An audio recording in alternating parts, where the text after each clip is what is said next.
Dexter Hastings here for bbcolumn.com and Switch Radio, and welcome to the Switch Radio Boxing Podcast.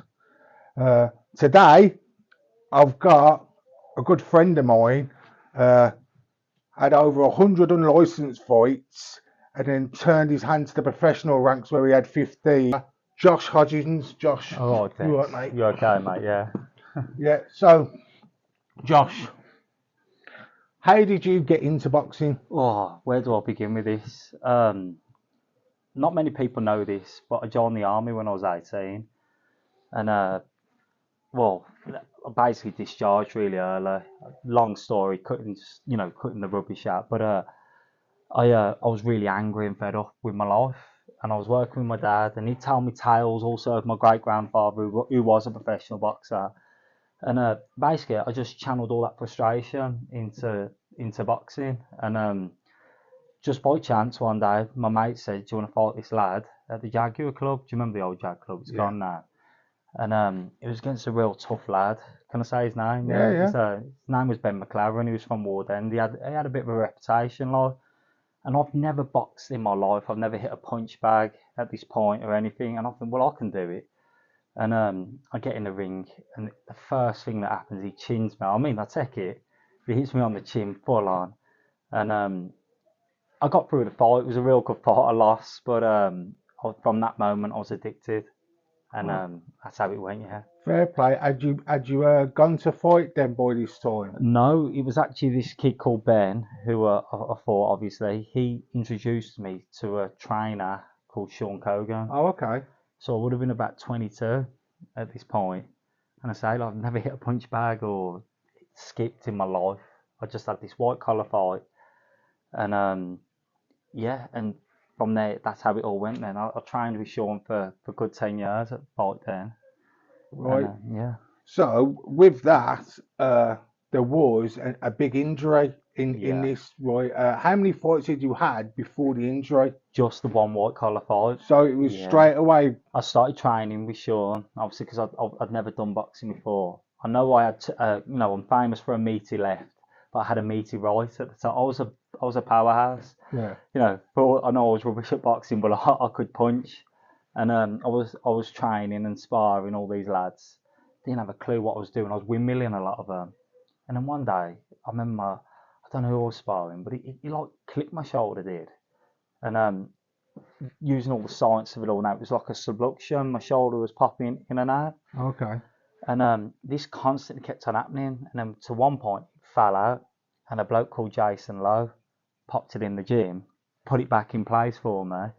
And then again, it finally come out to the point I had to give boxing up until I was out the game for ages. Or so I thought I would be, until I get my shoulder operation. But I had about a good 20 fights with one arm. And that's where you got the name One Arm Bandit. Bandit. One Arm Bandit. Yeah, and I won a lot of them. I won a lot of them, to be fair. But I just couldn't throw anything right with a right. So what made you, like, how old were you when you left the army? I was 18, yeah. 18, right. Yeah. So I can understand you having the first unlicensed fight. I was just frustrated. Right. What made you pick unlicensed fighting over the amateur route? I didn't know nothing about it. I didn't know anything about boxing. Like I said, I'd never hit a punch bag. I'd never skipped in my life. I didn't know there was such thing as amateur boxing. I just thought it was two lads, and I was being offered to get paid as well for it. And yeah, that's it. I just went down white collar route. Yeah. So how did the injury make you feel when you just got into it? All I can say is that I was hungry then. I was hungry. I wanted to fight. Nothing would set me back. I'd fight with one arm. I know it was white collar, but I'd have it with anyone. At that point, I was young, full of testosterone and that. But yeah, I was, and then until I finally did, at the age of 25, I had a shoulder operation. But even then, it was a gamble. The orthopedic says, why don't you just give boxing up? Okay. Why don't you just give it up? But it's because I wanted it so much at that point in my life. I loved training. That's all I ever did, every night. So with your unlicensed boxing career, you come back, but you basically become a journeyman. Yeah. Why did you choose that route? Was this after my operation? Yeah. After your operation? Yeah. Well, one, it was a confidence issue with me, but two, mainly, and it's always been the same, especially when I turned professional. It was money. Oh, okay. Money was my motivation always. I wasn't bothered about a winning record because I mean, I'll go more onto it later, but there's loads of people who I've lost to in life, but I know I would chin, quite frankly. Well, You know. by this time we've met each Yeah, other. You sparred me a few yeah, times, yeah, which this shows how mental you are. yeah, But I could tell that you had decent form and you were a good boxer and you had a good left hand, like you said. yeah, And it used to frustrate me because you used to be out nearly every week yeah, yeah. and not getting the results. Like a lot of it, like I said, Dex, a lot of it with me was confidence. Obviously, it was the money issue as well, but yeah, I was I was like the type if I got a fight, a win, and I felt comfortable, I'd end up going on a winning spree like we did. Do you remember? Yeah, You well, know, I don't want to get to we'll get that. onto Yeah, that in a bit. You know what I and it mean? was Because all that was yeah, when it all changed for you, I think. and it was all confidence. But I was hungry and I just wanted to box and I wanted money. And as I say, I was like failing in life really. I was like had a rubbish job. I was a roofer, but I was like low paid. I wasn't very good roofer, obviously, and I was more like a labourer really, and I was just low paid, and I was just it's all my life. I didn't have a missus at the time. I got my oldest son, but I had him when I was 19, and so basically I had nothing to channel my energy into, and Okay. it was just boxing, just training and boxing. And I say I knew I wasn't great then, but I knew I was tough, and I knew I could. I Well, always knew I could make money from it, if you know. well, Yeah, the thing that frustrated me about it is because like we're talking in the gym because I fought a fight then as well. yeah, Um, and you'd come back and go, oh, I've had a fight here, I've had a fight there. I ain't gonna mention any names, right? But oh, they give me 50 quid. Oh, they've yeah. done this, which used to really annoy me I because know. you're the man who's getting in the ring, right? The standard rate's £150, Yeah, which is nothing really for what you're doing. It's only 3 rounds, but still, whatever you do, you should get that pay. And it used to really annoy me that you sometimes were getting done over. yeah. I mean, that was my own fault, obviously. I was a bit of a yes man, you could say. I just used to want this. Like I said, there was part of me that loved it as well. I wanted it, and you know, but what was it in white collar? 3-2s was it, or Yeah, four three two, four twos. twos maximum? It was nothing. And to be honest, and no disrespect to any white collar fighters, but because obviously that's where I began. But it's not on the level as professional Oh boxing, no, which you no, know that. 100%. No, it's And I, not. I learned that the hard way, obviously. And because I won a lot of my white collar fights, unlicensed fights. Well, Yeah, there was like you had like in the unlicensed career, you had like two careers really because yeah, you had your journeyman career, yeah, and then there was the turning point when I was refereeing in yeah. I Bromsgrove, remember, yeah. and you were fighting, Well, and Well, I'll yeah, let you yeah, tell the but story. it was it was a long process. Like obviously, I recovered from my shoulder. I'd had Yeah, my operation, and it was about a year where I was fighting.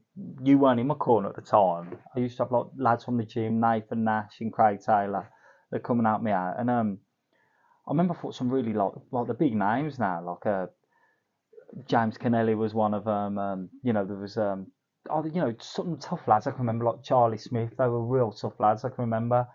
But no disrespect to them, but I was recovering from my shoulder, and then prior to all that, obviously, then I met you. Well, you started coming in my corner towards the end of that year, and I was just gaining confidence, and I liked you in my corner. There was, we'd have a crack, wouldn't we? Curry yeah. and a drink afterwards, and obviously my shoulder was getting better, and it was just like I said at the beginning, it was all confidence with me. Well, do Yeah, you remember the date yeah, just winning every The week. Yeah, Bromsgrove fight? you told me off. Yeah, Because you went out yeah, there yeah, and you went through the motions, and I yeah, could see that you were holding back. yeah. And as a referee, I was supposed to be neutral, and I was neutral. But the I fact can was, remember it. I just turned around to you in the second round and go, "What you doing? Yeah, Put it on him," yeah. You told me. I remember. and you Yeah, did, and you stopped him. yeah. He was a good lad as well. Rob Rob Mason. Yeah, Rob Mason, yeah. yeah. He was tough. Yeah. No, he was a good boxer. He still Yeah. boxes now. Yeah. He's a Yeah. good boxer. He's an older chap, but Yeah. he's got that amateur pedigree, and Yeah, he's a good bit of form. But yeah, after that, that was when the winning spree went. yeah, just It was a confidence. whole year of And what was it, yeah, 30 fights, yeah, I two had loads and defeats, loads of there was loads of them titles you could and win, we won 3 titles as well. and I loved it. And it was just something I was, I was building up my confidence, and I was though, I was contemplating giving it all up at the end of that year. Right. So, but in them 30 fights you had at the end of the year, but for the last year of your unlicensed career, Yeah, there was some big names in there, right? And that you won 3 titles as well. You know yeah, what I mean? And the main thing was you were on the road. You yeah, were always in the away corner. And I, I've got to say, I love that year.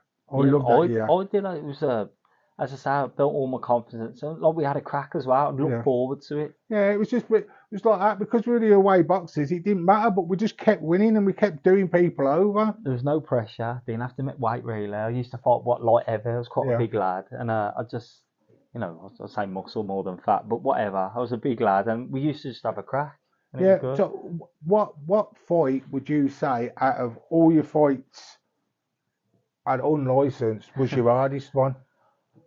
My hardest. Your hardest one? I've got to be honest with Yeah, that. Okay, my hardest was Charlie Smith.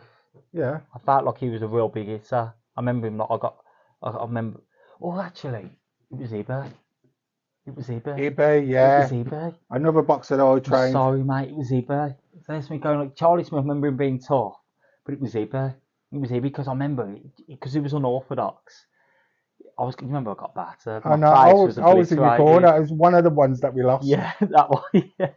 But he absolutely battered me. And what's crazy in training, I used to drop him. Yeah. But come to the fight, I don't know if he just switched it on. It was the 10-ounce gloves, and I was just gassed. He just battered me. No, I just remember him hitting you with a lovely right I was, hand, and from I there on was in, I just gutted. thought, Yeah, just done, getting peppered. My done. face was. But like you said, we had a great We time. did, Was there yeah. anyone else like in that year? Well, regarding fights, you was a very tough fight. Do you know what? I You took was a it very easy on Yeah, you. you was a very tough fight. But what our fight was, it was the best atmosphere fight I've ever witnessed. It was a good Even fight. now, It was a white good collar. How many? I mean, I sold tickets for the first time. Yeah, I mean, you sold tickets, you sold table, didn't you? But yeah, the atmosphere, I can remember people banging on the ring. yeah. But The look, atmosphere was wicked. even when we sparred, it was always a good spar. Yeah, The whole gym had stopped because yeah. The I styles, the yeah, styles make yeah, I fights, and agree. like you had to put on weight for that. Oh, Joe, you got Yeah, to give me yeah. credit. I dropped a lot of weight for that fight And you just and you to and get you know, in the ring. I felt your weight as well. I felt you it was all jabs from you, and I felt them. And eventually, I know it went on for like 4 or 5 rounds, but it wore me down. You won me fair and square. Yeah, You know, unlike us, it was only supposed to be yeah, a 4 rounder, and yeah. they said let's have an extra round. But where I give our fight, and I say it was just the atmosphere was No, great. it was a great fight. It Yeah, was a great atmosphere, great memories and that. and that this was when you started considering turning over. Yeah. That was me and you in the 2018. And Yeah. I think I was a big force in saying you need to turn Yeah, over. you was all saying, Jane, you were saying Josh can do this, telling, my trainer, I could do it. And obviously I was getting the wins as well. Yeah. You remember, I was training with a lot of pros at the time. I think Sean at the time had Jordan Lynch, Sean Davis, Kelsey Ball, Sean Duffy. Have I missed Josh Bailey? Have I missed anyone else out The there? old taker, Oh, Ben Ben Fields. Fields. Yeah, Ben Fields, of course. And then, and then I was training with these every day. And then I thought, why not? And I did go in the program just to be a journeyman there. Yeah. I agree, and I Yeah. did say to you that was Yeah, because what you were gonna be. I'm not an idiot. I know how hard the pro boxing is. A lot of these lads now, they've got 10-0 records, but they're just fighting journeyman. Right, so the 7th of March 2020 was your pro career Yeah, debut. yeah, Right, you fought Tom Cowling yes. in your first pro fight at the Britannia Hotel in Nottingham. How did you feel going into that fight? I was, First professional fight, I was, 4 threes, yeah? I was terrified. Yeah? But thing is, Dex, I was terrified before all my white collar fights. Yeah, you know Yeah, you're yeah, absolute stress head. yeah. I will And agree to it's that. like an anxiousness. And before that fight, I think I made 11-10 for my pro debut, and Tom Cowling coming at 11-12, only Okay. £2. But I think that scared me as well because I was totally new to this. I didn't know what to expect, and you know what? He was a fantastic boxer, Yeah. and he's 12-0 now. He's fighting for Midlands against Troy. I think it's Troy Coleman. Yeah, next in a couple of I was weeks. fighting Troy Coleman. Yeah, I see. I didn't yeah, know that. yeah, But yeah. you It's only keep tabs on your old no, lads. well, just because I see him on Facebook, Okay. and Cowling, I've always rated, and I always thought, it's took a few years. Why isn't he not there yet? Yeah. Because I fought other lads who are not as good as Cowling, who have fought or got an English, A a Midlands title. Midlands and English, yeah, Midlands, yeah, Yeah. But yesterday, I've seen Ryan Griffiths win a great win. yeah, Just a tick over fight. yeah, 5 fights in, he's won the yes. lightweight Midlands area That's title. that's what I mean. It's like this lad's 12-0. I think he's 12-0 or 11-0. Tom Cowling, but he's a very good fighter, very good style, orthodox, relentless, Right. and a But lovely kid as in well. that fight, you done the 4 rounds, Yeah, got through got it. through it. Yeah, I had a broken nose though. Oh, you broke your nose. No, So, he didn't. oh, okay. Prior to the fight, I'd been sparring Nathan Bender, Oh, okay. and Nathan Bender absolutely battered me in sparring, and he bust my nose, blood everywhere. And good shout to Nathan Bender as well. He's a tough lad as well, and Yeah, he yeah. bust my nose, and I haven't seen him in years. But yeah, so I went into that fight with a broken nose. So I was on the back foot against Cowling the whole fight. But I What? got through it, and when Sean gave me the pay packet, I was like, yeah. How much did you get paid for your first fight? Oh, I don't really know now, but it was about 800. 800 quid. Yeah. Oh, it's But what it is. 4 rounds. for someone who weren't getting Yeah, paid, well, you got to think you were doing like three, yeah, 4 rounds for 150 quid that's what I if you were mean. lucky. And I was getting 800, and I thought, well, I'm making a living out of this. But then a month later, Well, yeah, COVID, wasn't it? COVID, but Yeah. right, bit of a freeze there. But on the 22nd of August, second fight, probably the one you're most notorious Yeah, for. the Yeah, infamous, Mr. yeah, Idris Virgo enters the yeah, building. Two yeah, Brummy lads, right? yeah. And I know that a lot of people were backing I you know, to beat Idris because Idris is on Misfits now, yeah, so kind of shows his level, yeah, right? But everyone thought that you had a serious chance against Idris yeah. Virgo. And in my head, I was going to beat Idris. Like I was a journeyman in my mind, but I thought I was not just because of the water business at the Well, beginning. no. See, you need to explain the water business. So, Yeah, it was on Hennessy Sports, and it was yeah. going to be It was going to be shown on Channel 5. Your fight wasn't on Channel I 5. It was on got the snippets. live Yeah, stream. highlights as well, Yeah, wasn't there? Yeah, but the press conference, right? Well, actually, it was just used two, weren't it, in a face-off, and I there didn't was a bit know. of water play, wasn't I there? didn't know anything of it. Me and Sean were just in our room because obviously it was locked down. We couldn't leave the hotel room, and Sean gets a phone call from the upstairs. I think I'm half asleep.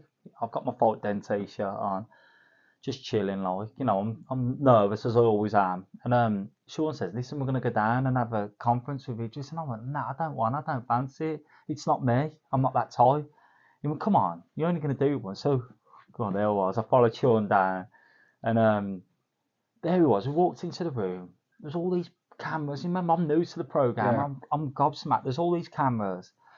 There's a full room of like photographers. I don't know, journalists. I don't know, the board. I don't know who's there.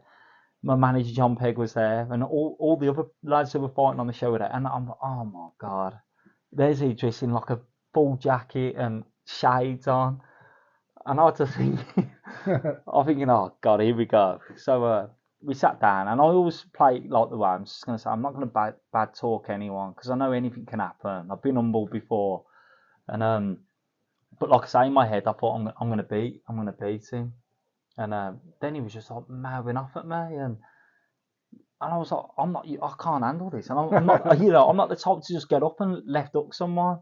Do you know what I mean? Yeah. I have to be hit first, I think. And he just threw this water over me, Yeah, and but do you know what? I bit my tongue. When I seen that, I was like, okay, you need to do something Yeah, because now. I don't think I was gonna, but then I thought about it because it takes me a while. I thought about it, I'd done my bottle up, and I just dashed it back in his That was face. a great shot as No, but well. we were gonna have it like it was until the security broke us off, Yeah. and yeah, and that's how it was, and that was it. I mean, before that fight, I had 300 people message me. And this is the reality of professional boxing, guys. I had 300 messages from Facebook, social media, phone calls I didn't even know, wishing me luck. You this, you that. I hope you knock him out. I didn't even know half of them. Yeah. Who even rang me as well? Do you know what? Idris is Yeah, he's got a massive fan base, but there's a yeah. lot of people who don't like him. Well, whatever. Yeah. And people were messaging me saying, please beat him and all this. I know I'm not gonna. We'll get back to it, but like when I was actually going home the next day, I only had two people ring me, and I think one was an old friend, and I think one was I think it was my mum.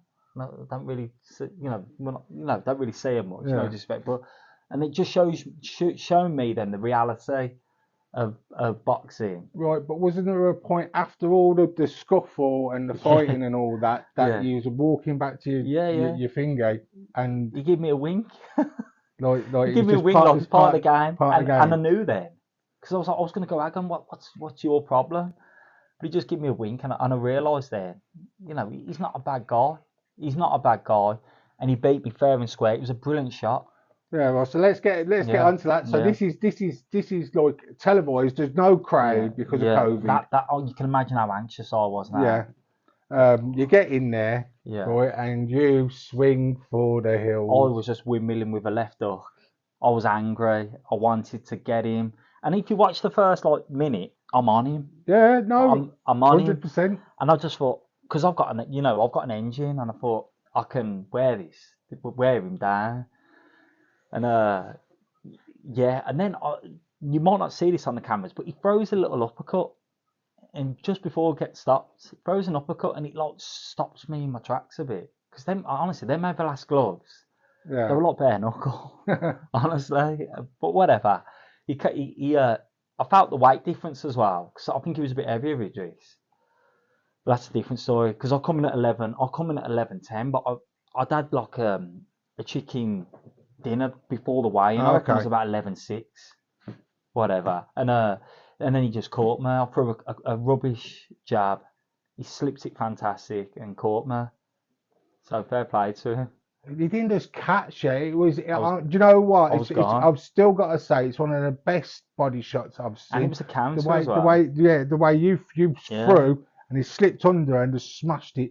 But the worst thing about that Mm, was the noise. I know because there's no There was crowd. no crowd, and all you could Ooh. hear was Yeah, "oh." I know. Was there any chance of you getting up after that? It took me about 50 seconds to get back up.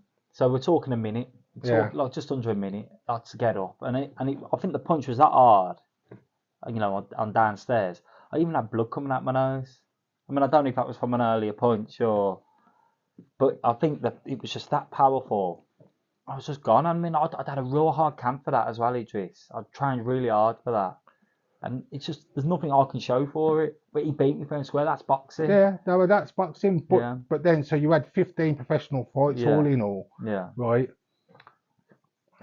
Tough question. Go on. How does it feel that you lost all 15? Yeah, well, if I didn't care when I was doing it because I thought I'm going to get a win eventually.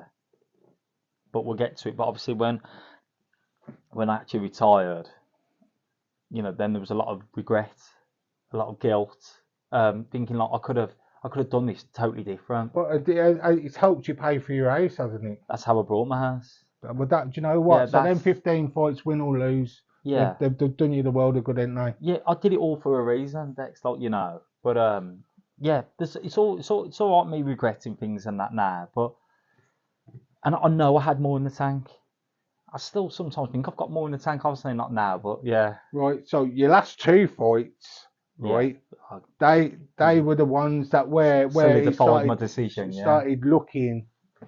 Maybe you should call it a day because you yeah, got stopped in both of them. Now, how did them stop it? How did the yeah. first stoppage make you feel? Who was that against? Dale Flute, and Dale I Flute. get to that. Dale Flute, no disrespect to Dale, lovely kid, but I felt like he was my easiest opponent at the 15, and I was actually, I think I was up on the cards, I was winning, even though he did put me down in the second. But I've got I've got a reason for this one, I reckon. I remember I'm making weight, and I remember like when you have some food after you make the weight, and I remember it just all coming out of me. There was something obviously wrong with me. Like Yeah. I hadn't done it properly this one time, and obviously every punch he was catching me, I was just gone. Every punch, I felt it. I was wobbling, and I would never get stopped like that. Never in my whole career. And the last one, I think I put my head forward, and he hit me straight in the face, which is a standard punch. I was gone. I was wobbling, and the ref just cut in, broke it up, and I was okay about it. It's just that's one of them. It's boxing. I'll come back. So when you get stopped, you obviously get a I had 28 day 28 suspension. day suspension. How long was it till the next one? Well, 2 months because I think it was because I'd been in front of the board as well because they were questioning my license, my losses. Yeah. And I basically told them I was a journeyman and what I was doing, and they let me carry on, and they give me the benefit of the doubt. They let me carry on. Then I had this fight against Constantinos, and he's next level to be honest. But no disrespect to him again, he's going to go massive places. I know he's won a Commonwealth title and all that now, but I didn't even try. I give up. I'd lost the eye of the tiger because literally I remember when I was 8 pounds or 10 pounds heavier than him as well. Oh, okay. Yeah, it was that bad.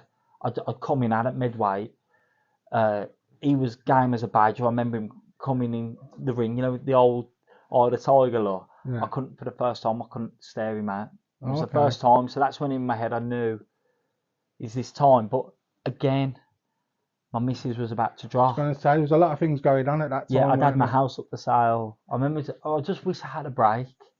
Just wish I had a break. Well, this is the thing, Yeah, right? So after that fight, right, there's a couple of people going, maybe you should pack it in, yeah, right?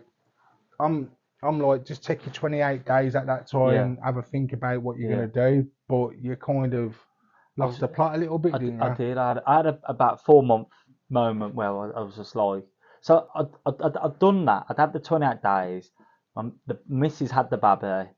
I took a step back from boxing, but then obviously like Sean was saying, well, when you're coming back, because we'll get back on the road, and I was agreeing to fights with my manager, and I was pulling out, and I'd done that twice. And the last time I actually felt quite embarrassed. I said to John, I'd agreed to this fight, and then I pulled out, and that was it in my head. I thought, no, I'm messing people around. I'm giving boxing up. And I remember the night before, not using it as an excuse, but I remember the baby was playing up. They are like 2, 3 months old.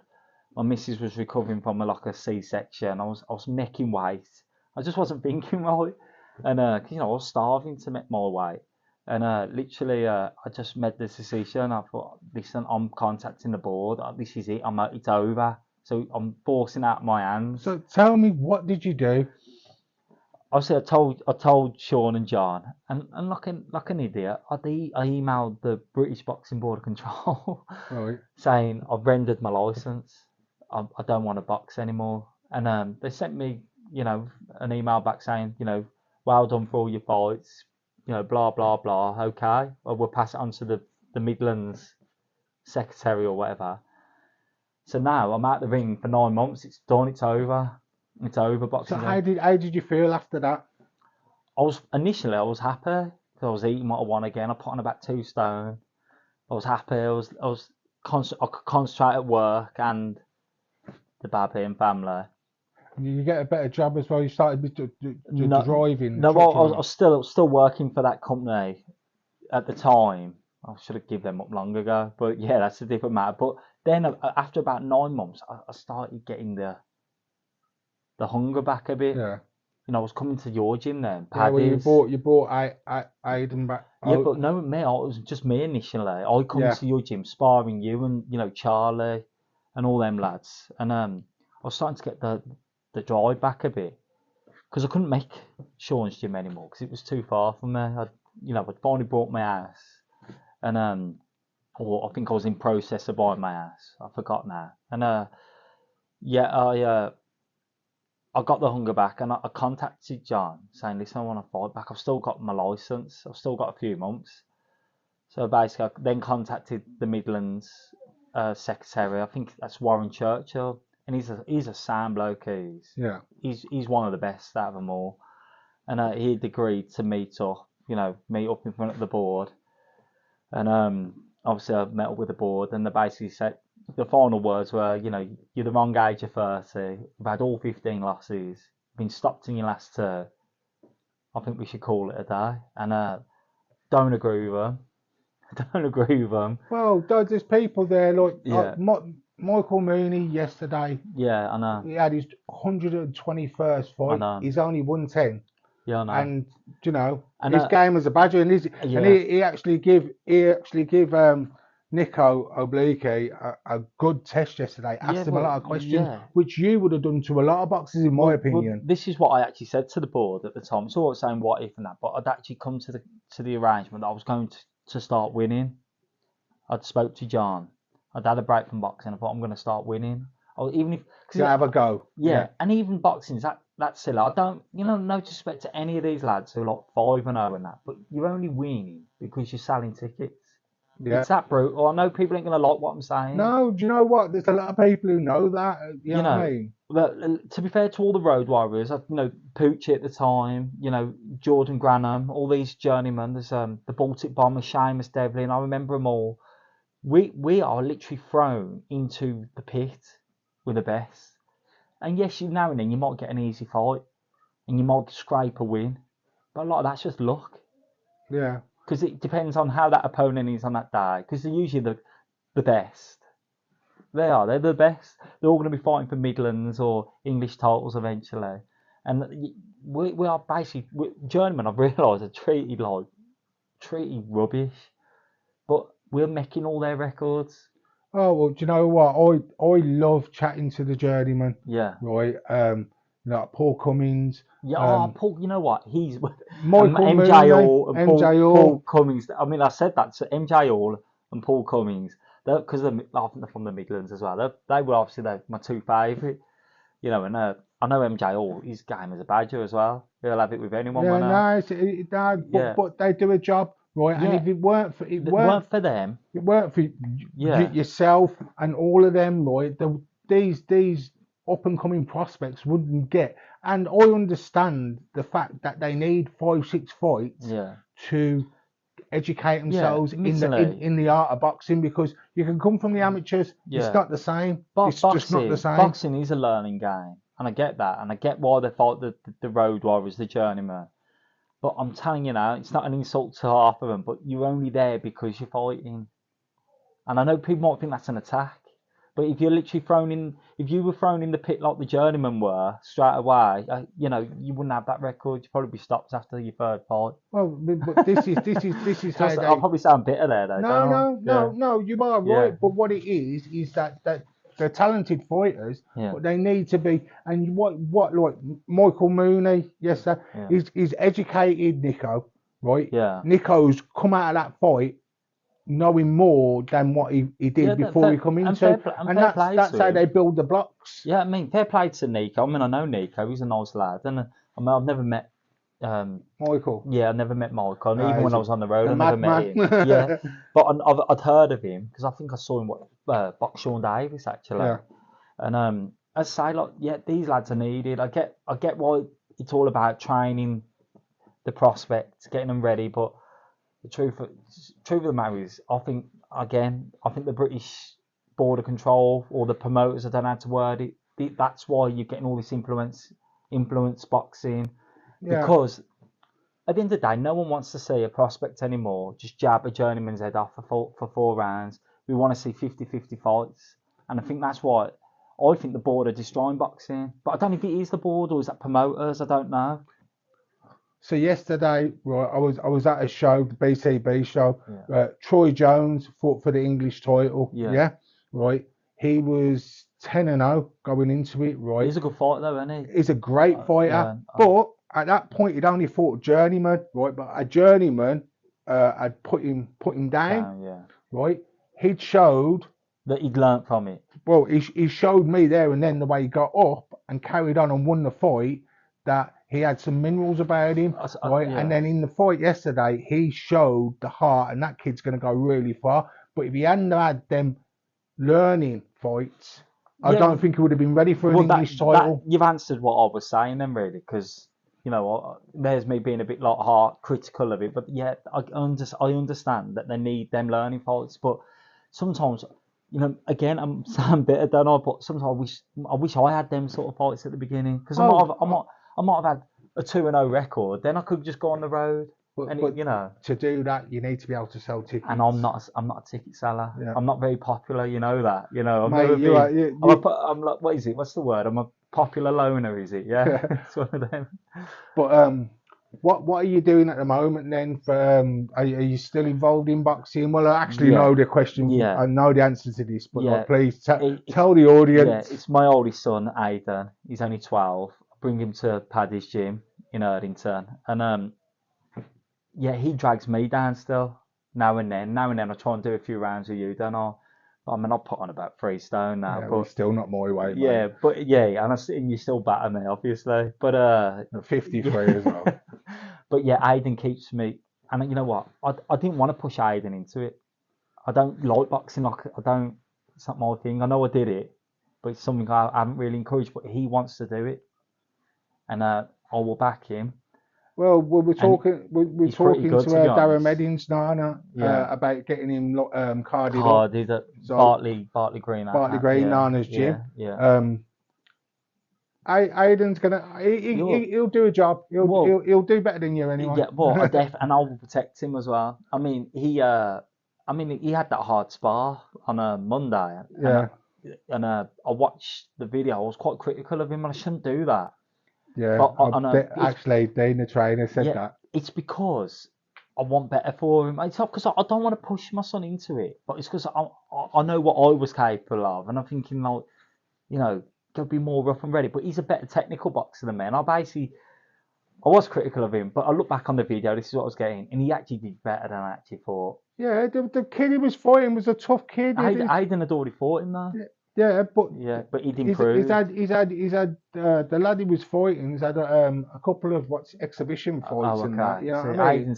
And he was classy. Yeah. But Aidan done really well, and the one thing Aidan's got over you, he's got a right hand. You know what I mean? And when he lands that. And his game as a badger, to be fair, his game, I'll give him that. Like I think I was like that. His game like me, but he's clever. He's cleverer than me. He's been taught properly, and he's technically good. I just used to go in hands up, hoping that I'd walk through the punches. Well, you'd just fight with your head, wouldn't you? You know what I mean?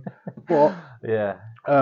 So what is it? Just now, just to tick over with at Paddy's gym and watch your son progress. I want to watch Aidan progress, and I want to keep him. I want to say, like, I want to protect him, and I think Paddy's gym it's the place, the environment. It's a nice gym. Do you know what I mean? And got the best trainers. Yeah, that's it. You got Dean and you got old Dexter here.